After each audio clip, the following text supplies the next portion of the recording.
n'okuwa tutunge eiraka erirungi abasajja okubanza okukama Omunyoro Kitara nikinguraho radio eno Kabalega FM kandi ebere okufu mwereza abantu obukama bwa Omunyoro Kitara batumbwa bakabumba bagobore mu muno kandi baherezega amahure amarungi kandi agahikire n'okuwa tukurakwanza obukama bwaitu kandi tutwara omaiso buhangira n'obwaitu ate nikinguraho radio.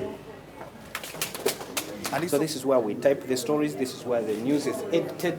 So this is called the newsroom, where we perform. You said that it's not just networked here, it's even networked with our headquarters. Yeah, exactly. Yes. So this is the on-air studio.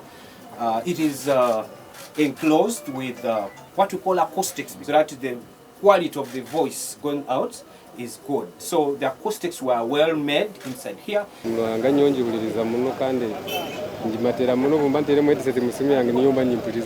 So ate okwetagire Kabalega hagendeho biki byokwenda kuwano hura radio hana Kabalega ebinyo kwenyana nimukura program ezenyegesa ezikutugarama amani kole ezikwegesa kale abantu kukora. Okay.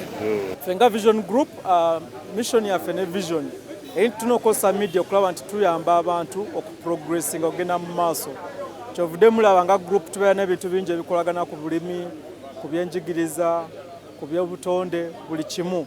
So tusubira nti radio egenda sigala nga ekola ebintu bye tukola nga Vision Group n'ekikulu nga tufocusinga ku Bunyoro region.